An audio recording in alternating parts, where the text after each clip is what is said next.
السلام علیکم ناظرین، آپ دیکھتے ہیں ہم ہمیشہ سوشل ایشوز کے حوالے سے بات کرتے ہیں۔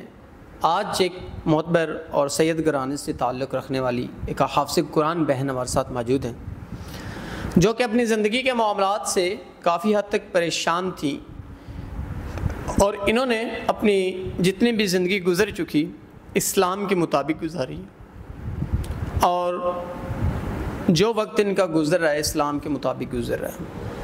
تو کافی معاملات زندگی ہیں جن کی وجہ سے یہ پریشان ہیں، تو آئیے ان سے جانتے ہیں۔ السلام علیکم۔ وعلیکم السلام۔ اچھا بہن، مجھے بتائیے گا زندگی کے کیا مسئلے مسائل، کیا معاملات ہیں؟ آپ ہمارے لیے بڑا سید گھرانہ، بڑا معتبر گھرانہ ہے، ہم احترام کرتے ہیں، جی بڑا عقیدت و احترام والا گھرانہ ہے، تو ہم آپ کی رسپیکٹ کرتے ہیں۔ تو آپ مجھے بتائیے گا زندگی کے ایسے کیسے معاملات تھے جنہوں نے آپ کو مجبور کر دیا؟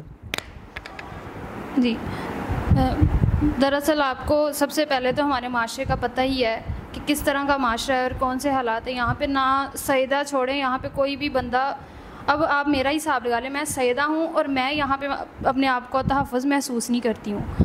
ہمارا سب سے معتبر گھرانہ ہے، لیکن جو لوگوں کی نظریں ہیں نا، وہ آپ چھوڑ ہی دیں کہ مطلب میں یہ آن کیمرہ بتا ہی نہیں سکتی ایسی باتیں۔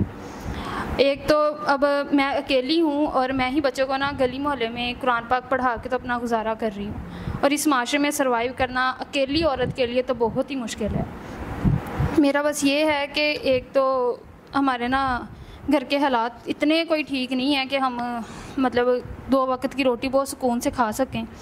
تو شادی، اب میری عمر جو ہے وہ شادی کی ہو چکی ہے، بس میرا یہی ہے کہ کوئی نا عزت دار گھرانے کا آدمی ہو جو شادی کر لے، اور تاکہ آپ کو تو پتہ ہے ہر کوئی بھی نہیں ہے ایسا شخص کہ جو آپ کو باعزت رکھنا چاہے، یہ صرف نکاح کے ہو کے تو تبھی یہ ہو سکتا ہے۔ جب آپ نے ہمیں پہلے آف کیمرہ بتایا آپ کے قرض کے جو معاملات تھے وہ کیا ہیں؟ باپ میرا ہے نہیں ہے۔ بہن آپ مجھے بتائیے گا جو قرض کے حوالے سے آپ نے ہمیں آف کیمرہ بتایا وہ کیا معاملات ہیں؟